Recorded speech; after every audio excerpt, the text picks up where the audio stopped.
All right, cool. So it is September 28th, 2021, and this is the weekly crypto call. So for those of you guys that do not know much about crypto and what a blockchain is, I'm going to kind of touch base on these questions right here. These are the ones I hear the most. What is Bitcoin? What is a blockchain? What is a decentralized network? And obviously, always people are worried about getting hacked and all that good stuff.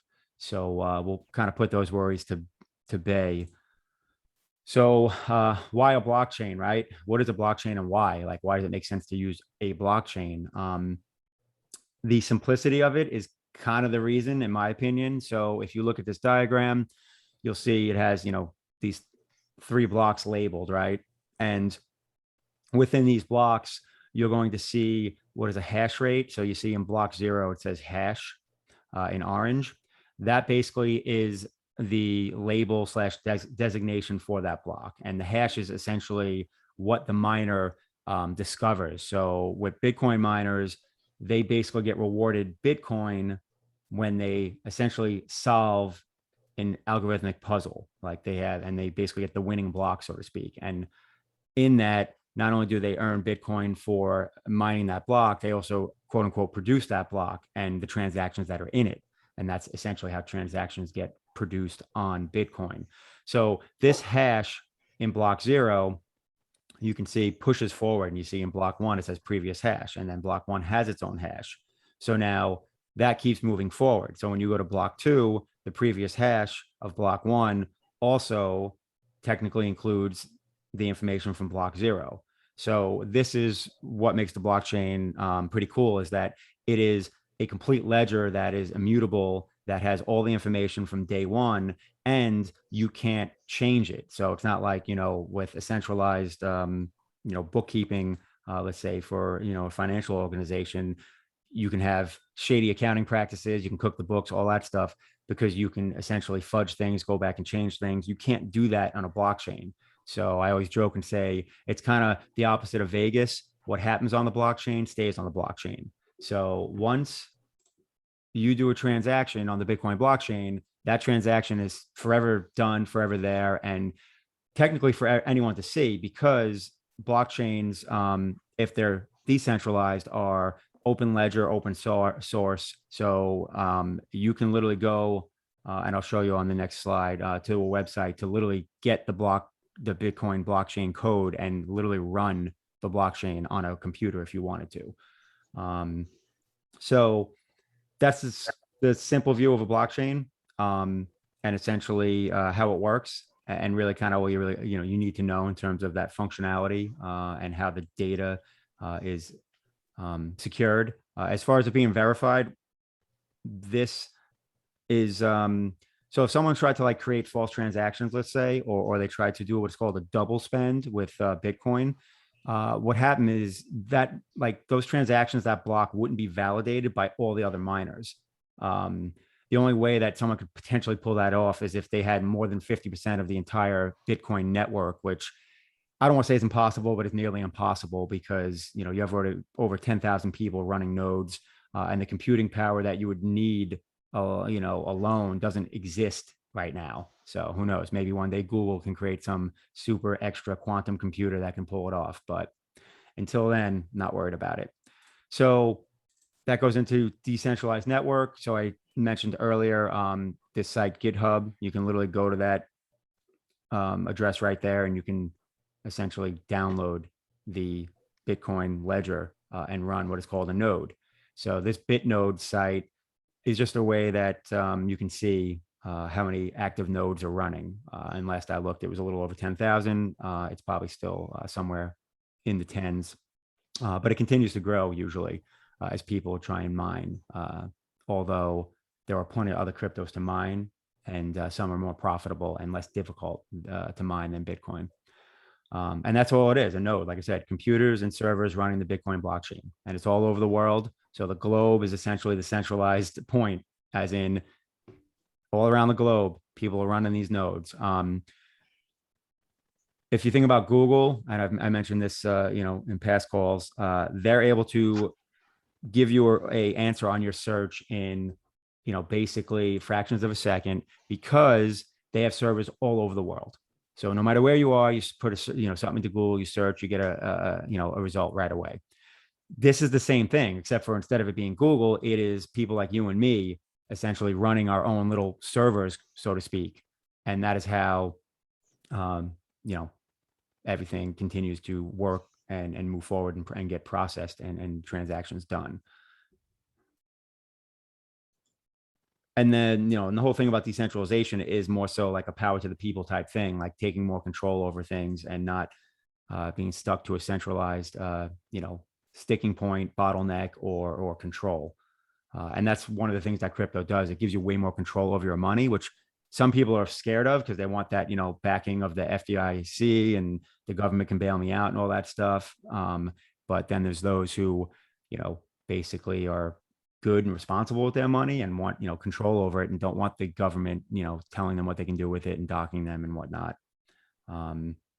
So when it comes to Bitcoin and any other cryptocurrencies, you hear the word wallet and everyone is kind of confused on what that means and how it works and how to not get hacked and things like that. So what you need to understand is when you have like Coinbase, which most people know, and there's also, Robinhood's technically going to roll out wallets, but right now they don't, but you can theoretically buy Bitcoin on Robinhood.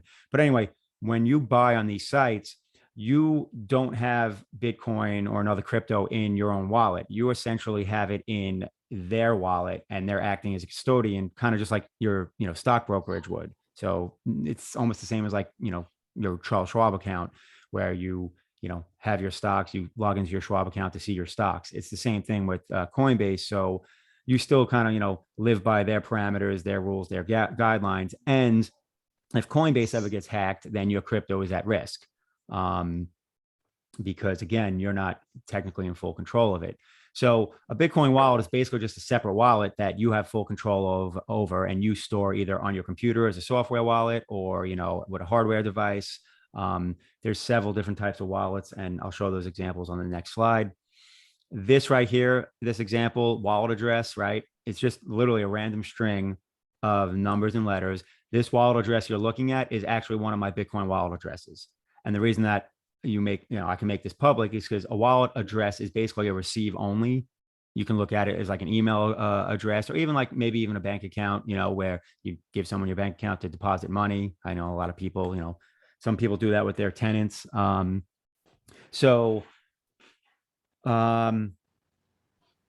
key is, making sure you don't mix up your wallet address with like your private key, which is kind of more so your password. So I'll touch on that in a second. Real quick, I just want to talk about some wallets. So the gist of this is there's essentially what is referred to as a hot wallet and a cold wallet. And a hot wallet is something like a web browser wallet. So there's web browsers. You can like MetaMask and this many other web browser wallets. And then you have software wallets, which is also considered a hot wallet. And those are ones that you download on your computer, and then you can store your crypto there. So like Exodus is one that I use.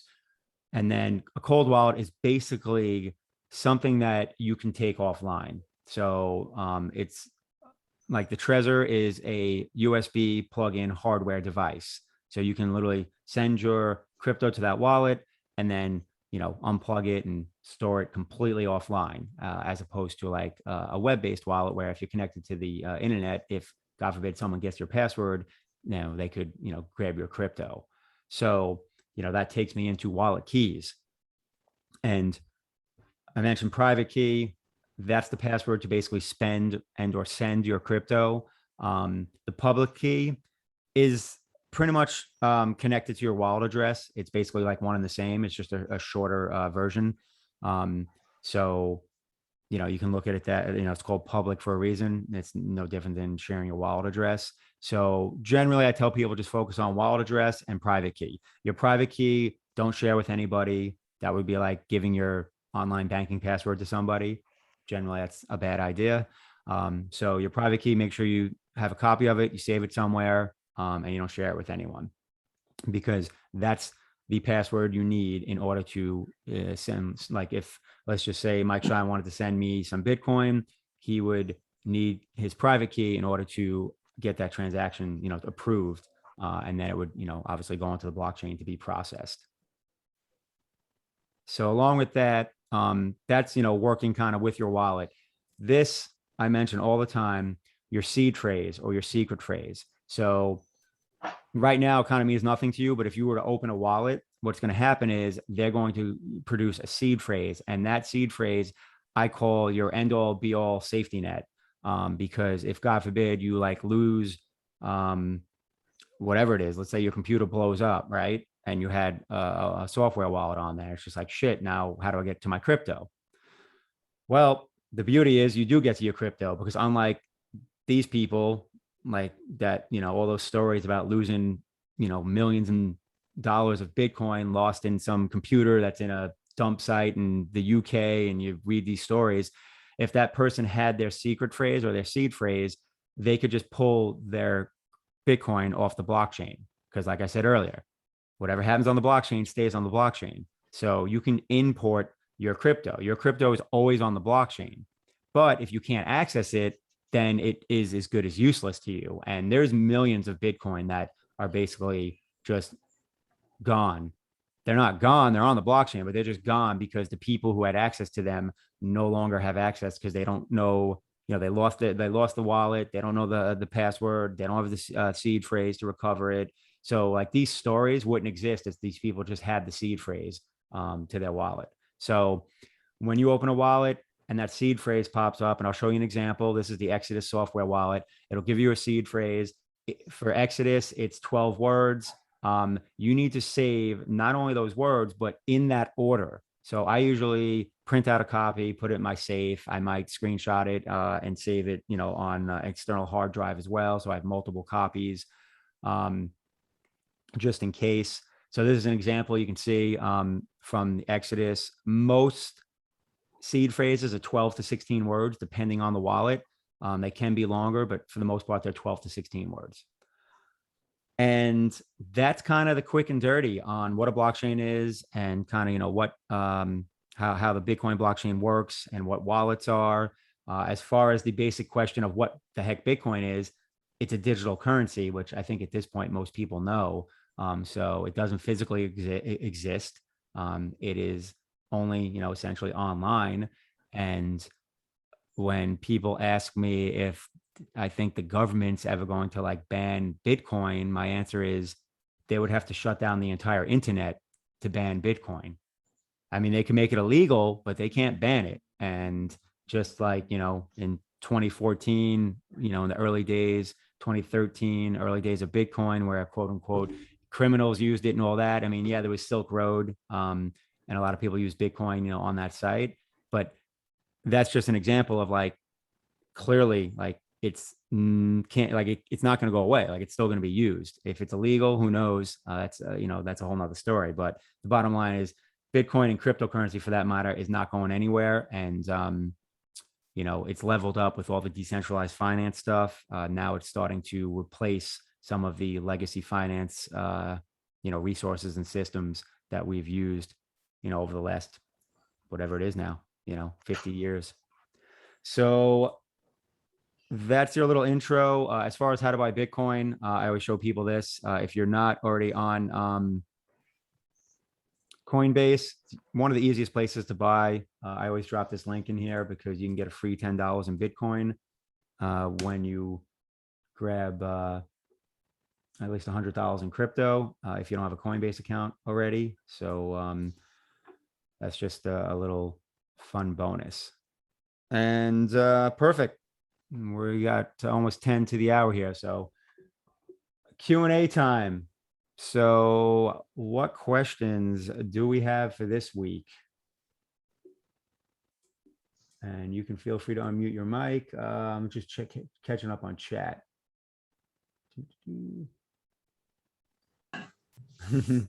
Yes, I want to know Steve's seed phrase as well.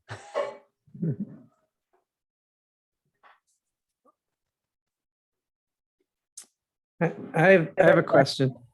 Yes, Mr. Shine. So as you know, I sent some Binance USDT to an Ethereum wallet inadvertently.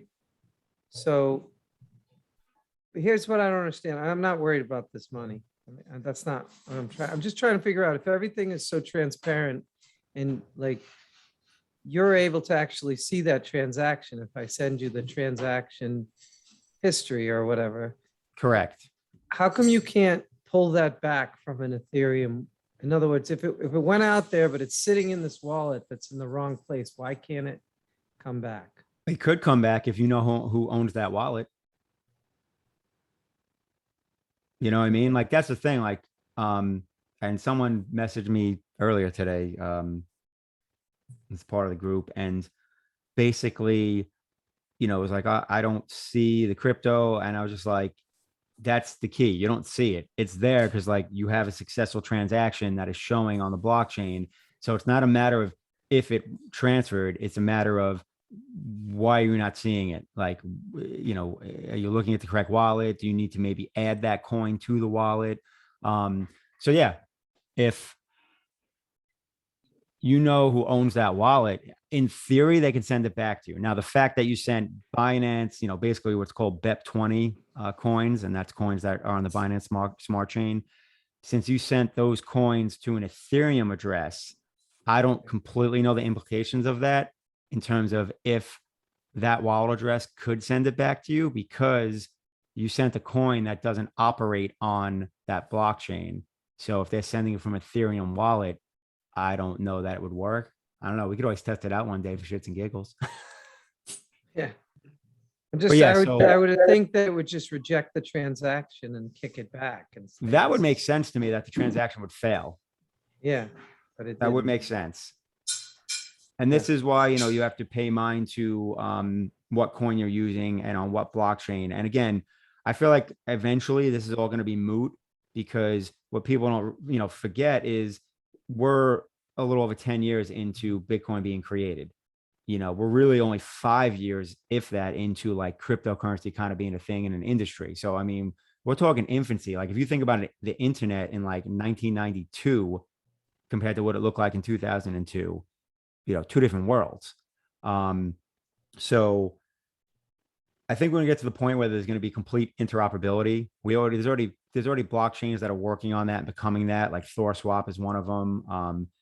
And in a way, Polkadot is working on that. Chainlink sort of does that, but it's more so to connect blockchains with the like businesses in the real world. So it's probably a ways out, but I think we're gonna get to the point where you don't have to really be concerned with what type of coin you're using, as opposed to right now where you have to pay mind to, all right, is this an Ethereum based coin? Is this a Binance based coin? Is this, a Bitcoin blockchain based coin? That right now you have to pay attention to. And that is the same with the wallets. So like when you do software wallets, like MetaMask is a Binance and Ethereum. It's mainly an Ethereum based wallet, but it also works for Binance. It does not work for Bitcoin. If you send Bitcoin to a MetaMask wallet, basically say bye bye to the Bitcoin and just look at it as a gift to the crypto gods. So that is definitely something we have to pay mind to.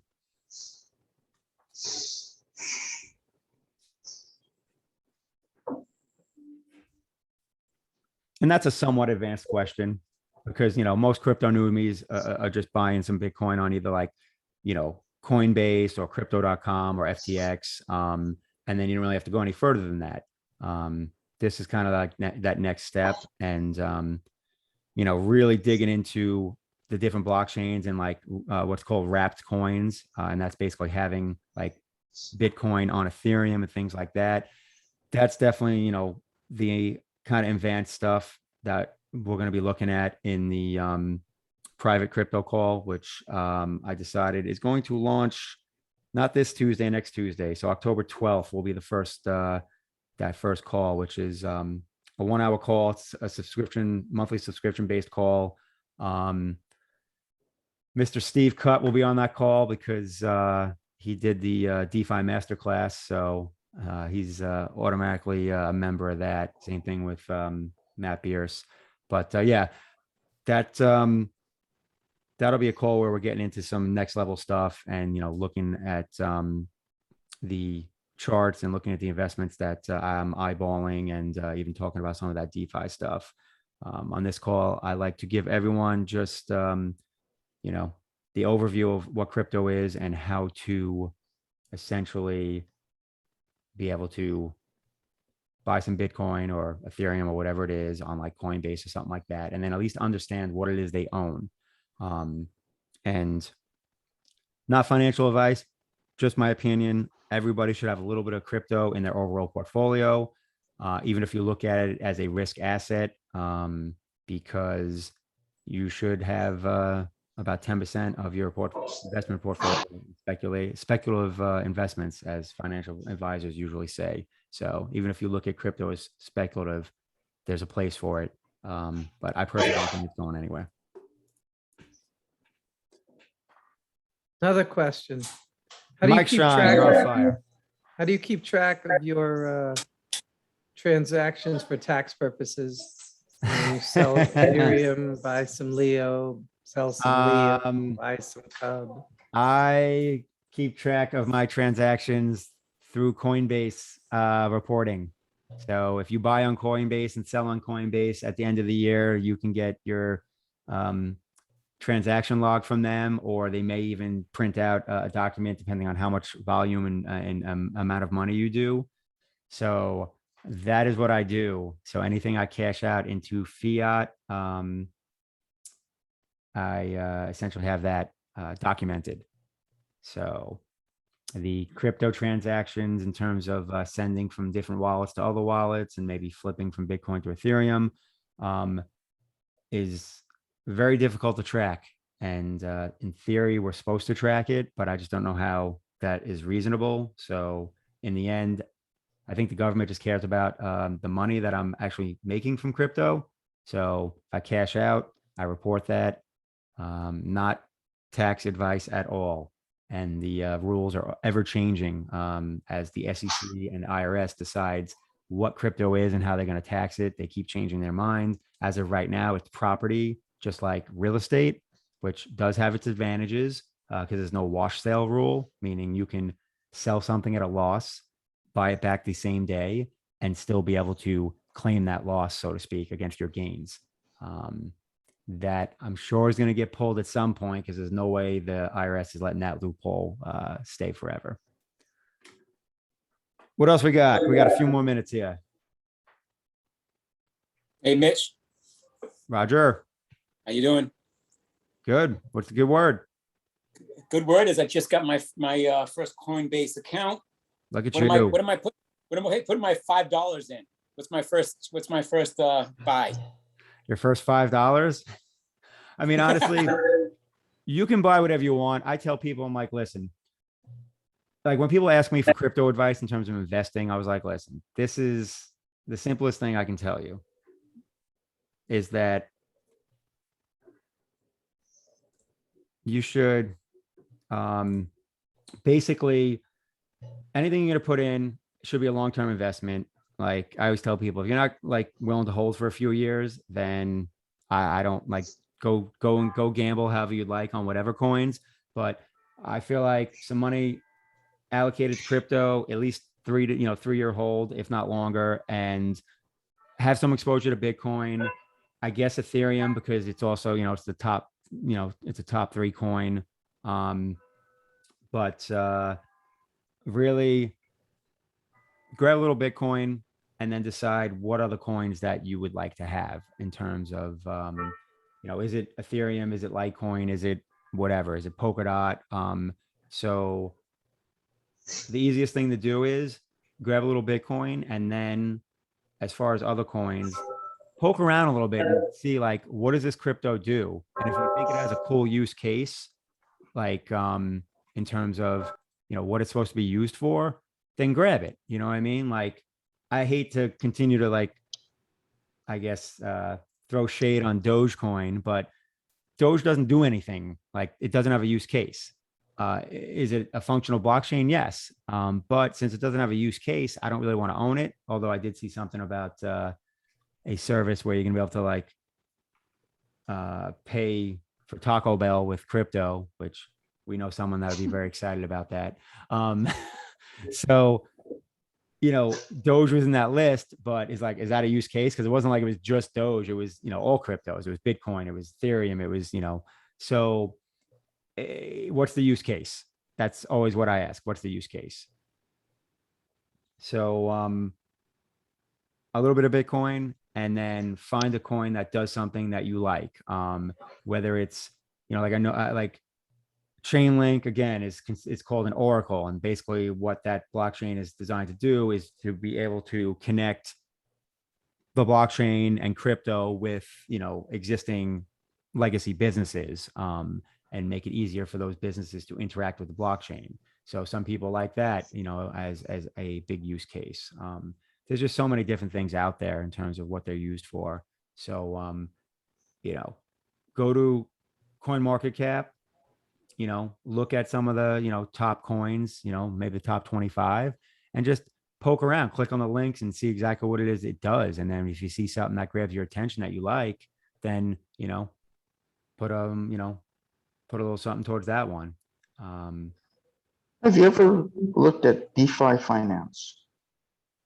So DeFi, decentralized finance, there's tons of sites that do that. And yeah, I'm actually deep I in put the that. link in the chat. What's up? I put the link in the chat. What? Oh, the extent. Yeah. So that you put in there, that's a DeFi. That's another DeFi site. There's so many. Compound is another one. In fact, I think that one you put in there, I think they actually invest funds in Compound. So Compound, BlockFi, these are sites where you can stake your crypto and earn a yield. And then there's even further down the rabbit hole, decentralized finance platforms that are called AMMs, automatic market makers, where you basically put up liquidity to earn a yield on that crypto, because you're providing liquidity to trading pools, and you can get much higher yields than that. But that's another level that's more difficult to understand and to get your money into, and obviously comes with more risk because they're all new sites. They're not regulated in any way. So you have to either feel comfortable with either maybe the amount of money that they have locked up on the site, so you figure maybe they're too big to kind of fail, or maybe just be familiar with one through a crypto community you're connected with or something like that. So, but yeah, we're a couple minutes past the hour, so time flies when you're having fun. So, like I say, same bat time, same bat channel, every Tuesday, 6:30. Go through the basics and do a little Q&A. And like I said, for those that, looking to really invest and kind of break down cryptos in terms of not only price charts, but just how everything works between the different blockchains and all that stuff. Like I said, there'll be the private crypto call launching on the 12th, and that call is actually going to go probably 7 o'clock every Tuesday. So I'll kind of jump right into that call after the kind of intro call here. So that's what's up. Appreciate you guys coming as always. Hopefully you learned something, and I'll see you next Tuesday. And I'll be shooting out links soon for anyone that wants to sign up for the private call, the hour call, where, like I said, we'll get deeper into crypto investing and not just, the basics. Hey, Okay. Mitch, Steve was asking about XRP. Steven Uh, in the chat. I'm not a fan. How do you feel? I'm not a huge fan, just because the reasons to own XRP have been the same reasons for the last 3 years, and it's potential reasons. I mean, if it comes to be, then awesome. But it's got a huge community behind it. It's got the XRP army. So that alone could possibly push the coin up. But as far as everything that they've been talking about of why to own XRP, it's been the same conversation for 3 years now. So listen, it could come to fruition. And if and when it does, then XRP could be a very profitable coin to own. But me personally, I just have too many other coins that, I'm allocated to, and I just don't want to spread myself out any thinner. So that is where I'm at with XRP. So Yeah. Before you end, I appreciate the invite. For a newbie that has 98% vested in real estate multifamily, what would be a good read for a couple good reads to kind of learn more about I got you. The book I just published. okay. So Can you drop that in the chat so I can? Yeah. Let me. I gotta grab All right. it. Awesome. Grab the link. Hey, I'll stop my share. It'll be faster. But yep. So I'll drop that link. Also, there's another one. Tip of my tongue right now. I always forget the name of it when I want to recommend it to people. There's another good Bitcoin one that I could probably find on Amazon real quick. Let me see if it comes up for me. Here's the link to my book. Steve, as far as the link for the advanced course, I will actually drop that next week and I'll send an email out with it. I could look. I got your name. I'll just write. So actually I was responding to the other Steve. Okay, that's all right. But yeah, I just dropped the link to the book for you, Steve Pasco. Okay, thank you. And then will it come up here? Hold on, let me just Google. It's funny that I'm forgetting the name of it.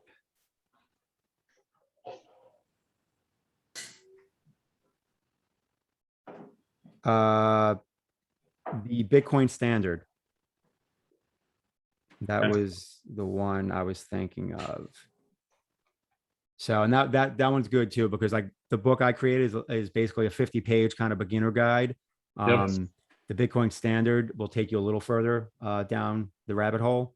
So you'll be in good shape. But yeah, all right, cool.